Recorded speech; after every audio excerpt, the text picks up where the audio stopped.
뇌가 관련돼서 정말 중요하고 위험한 건 뭐지? 나 이럴 때 진짜 큰일 난 거 아니야? 그런 증상에 대해서 좀 설명을 드리는 게 어떨까 싶어요. 이거 정말 중요하다. 이런 거 생기면 진짜 빨리 병원 가셔야 합니다. 안 보이는 거 당연히 1번이죠. 뭐가 안 보이느냐? 어떤 이유로든지 한쪽 눈에 보는 필드, 보는 범위 이게 갑자기 확 좁아진 게 느껴졌다든지 색감이 갑자기 확 달라졌을 때, 자, 이런 게 제일 어떤 신호입니다. 결국 색감이라든지 보는 범위와 관계된 부분은 시신경에 대한 영향이 있다는 거거든요. 근데 눈 뒤에 신경, 눈과 뇌를 연결하는 부분, 전깃줄이 망가져 버리면 그거는 뭐 지금까지의 기술로는 줄기세포든 뭐든 고칠 수가 없어요.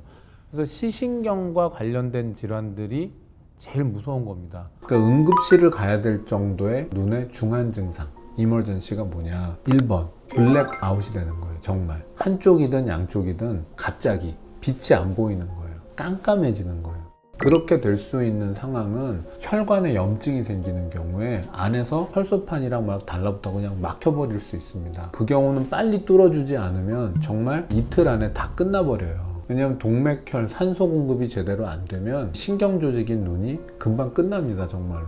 혈관염이 이마 쪽에 있는 혈관에도 생기고 시신경으로도 가는 혈관에도 생겨요. 그게 이제 동시에 생기면은 두통 이러고 있었는데 시신경 쪽 혈관염이 확 진행을 하면 안 보여버리는 거죠. 그러니까 뭔가 두통이 생기면서 갑자기 블랙아웃이 됐다. 이거는 안과적 응급이에요. 그 다음에 녹내장, 즉 눈에 압력이 정말 많이 올라가도 두통도 생길 수 있고 안 보일 수도 있고, 근데 그때 완전 블랙이 되진 않아요. 뿌옇게 보이죠. 그래서 뿌옇고 흰자가 충혈되고 눈보다는 이마가 더 아프면서 토하기도 하고, 이런 경우에도 안과적 응급이에요. 그 다음에 시야가 결손, 가려지는 거. 보이긴 보이는데 이만큼 안 보여. 여기까지는 커튼 친 것처럼 새까매. 여기서부터 보여요. 자, 이거는 눈 뒤쪽 망막, 필름처럼 빛이 맺히는 자리 어딘가가 찢어져서 뜨거나 이런 경우예요. 사실 그거 빼고는 눈의 응급은 별로 없어요. 빨리 가면 살릴 수 있고 늦으면 돌아올 수 없는, 바로 이제 그게 응급질환의 핵심이에요.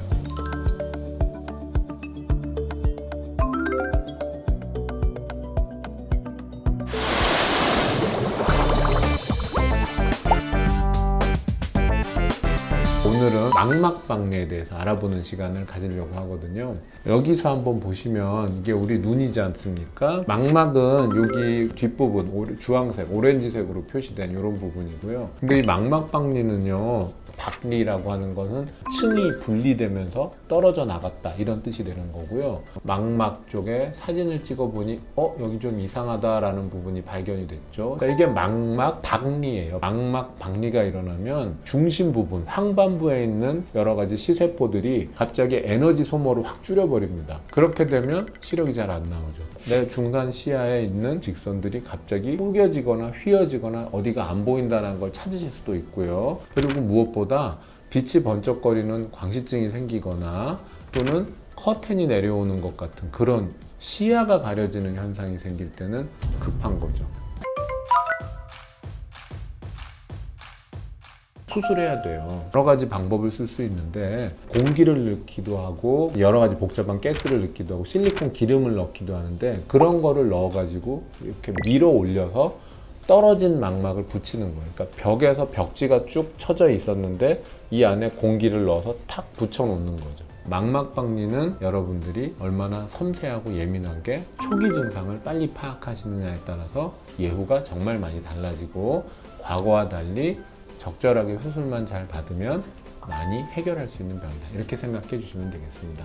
또 오늘 말씀드리는 내용은 녹내장인데요, 시신경이 위축이 되는 것이죠. 두 가지 이유가 있다고 생각하면 됩니다. 하나는 눈 안에 압력이 높아고 꾹 눌러가지고 뭉개져 가는 게 있을 수 있고요. 또 다른 거는 시신경 자체에 영양을 공급하는 작은 혈관들이 있을 텐데 그 혈관들이 기능이 제대로 안 돼서 얘가 영양 공급, 산소 공급이 제대로 안 돼서 위축이 되는 경우가 있을 수 있겠죠. 녹내장은 증상도 없이 시신경이 완벽하게 점점 되돌릴 수 없게 망가져서 그대로 두면 최종적으로는 실명에 이르게 되는 위험한 무서운 병이라는 거예요. 근데 뭐가 무섭냐면 자각 증상이 없어요. 신경이 망가지기 시작하면 처음에 나타나는 증상이 뭐냐면 암점이 커지는 거예요. 근데 암점은 뭐냐면 우리 눈에 원래 안 보이는 부분이 있어요. 암점이라는 게 원래 있습니다. 그 암점이 넓어지기 때문에 원래 안 보이던 게 더 안 보인다고 해서 느낄 수는 없는 거예요. 그러다가 주변부 시야가 점점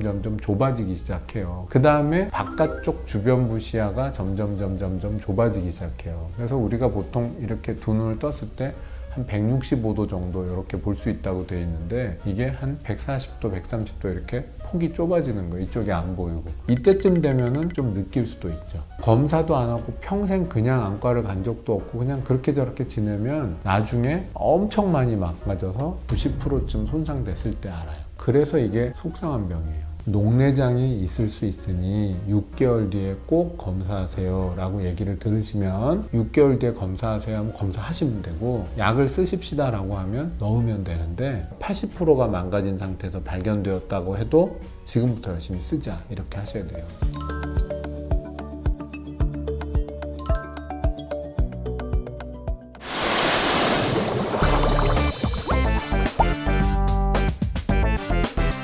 안약들이 되게 다양한 모양으로 나와 있는데 병의원에서 많이 쓰는 인공 눈물 요새 이런 식으로 생겼습니다. 자, 이거 차이점들이 있는데요. 일반 의약품이라고 해서 의사 처방 없이 약국에서 바로 살 수 있는 것 중에 인공 눈물도 있습니다. 대신에 그때의 인공 눈물은 인공 눈물의 주 성분이라고 할 수 있는 하이알루로닉 액시드가 농도가 조금 들어가 있는 거죠. 제가 일반 의약품 말씀드렸잖아요. 약국에 눈이 필요해요 라고 가면 이렇게 생긴 약들 많이 사실 수 있어요. 되게 이제 눈이 빨개졌어요도 있고 필요해요도 있고 이런 것들은 전부 일반 의약품이고요. 여기 들어있는 성분이 뭐냐면 비타민이에요. 비타민. 그래서 시원합니다. 그런 약들은 정확하게 전문 의약품도 아니고 크게 양리적 효능 효과가 없을 것 같습니다. 더 중요한 거는 그걸 쓰다가 중요한 질환을 놓쳐서 문제가 생기면 안 되잖아요. 중요한 건 병원에서 제대로 진단받고 처방받아 쓰시면 제일 좋고 병 안 돼서 약국에서 일반 의약품을 쓴다 하더라도 비교적 검증된 것 쓰시고 예쁜 한약 쓰지 마세요. 자, 이런 거 있죠 집에. 이게 순간 접착제입니다. 자, 이거 헷갈릴 수 있잖아요. 따가지고 눈에 쫙 바르는 순간 눈썹이 완전히 다 달라붙어 버리죠. 그럼 접착제를 눈에 발라서 병원에 오는 분이 굉장히 흔한 일이에요. 그래서 응급실에 옵니다. 이런 순간 접착제도 절대 안약과 함께 두시면 위험합니다. 응급으로 할 수 있는 방법 한 가지 알려드리자면 차가우면 덜 가렵습니다. 급한 경우에는 뭐 자판기가 됐든 아니면 편의점이 됐든 차가운 음료수 캔 같은 거 사서 대보세요. 그래서 냉각만 시켜줘도 훨씬 덜 가렵습니다. 급할 때는 그것도 한 가지 방법이라고 생각이 되고요. 가려울 때 비빌 때에도 이렇게 비비지 마시고 가급적이면 안쪽 실제 가려운 데만 눌러서 비빈다든지 전체적으로 영향을 많이 주지 않도록 관리를 해보시는 것도 도움이 될 것 같습니다. 그래서 잘 씻어내는 것도 도움이 되는데 흐르는 물, 뭐 수돗물이 됐든 뭐 어떤 흐르는 물에 씻어내는 것도 세수하는 것도 분명히 도움이 됩니다. 이런 팁들은 좀 알고 계시면 좋겠고요. 자, 이런 줄 같은 게 그려져 있는 그런 종이를 하나씩 좀 찾아보세요. 이거 원래 전문적으로는 암슬러 그리드라고 부르는 건데, 자, 이게 시야의 변화를 측정할 수 있는 좋은 방법이에요. 이런 종이를 이렇게 코팅을 해갖고 왜 냉장고에 이렇게 보면 붙이는 자석 같은 걸 붙여 놓으세요. 그리고 아침에 일어나서 물 드실 때 이걸 한번 보십시오. 봤는데 이 바둑판의 가운데가 안 보여. 그리고 봤더니 여기는 왜 갑자기 줄이 휘었지? 직선이 아니고. 그런 것도 굉장히 심각한 거일 수 있어. 댁에서 이제 예방 겸 진단을 하실 수 있도록 이런 형태의 암슬러 그리드, 요거는 좀 이렇게 냉장고에 붙여주시면 좋겠고요. 응급질환 생겼다 싶으면 빨리 병원 가고 우리 모두 건강하게 힘내보시죠.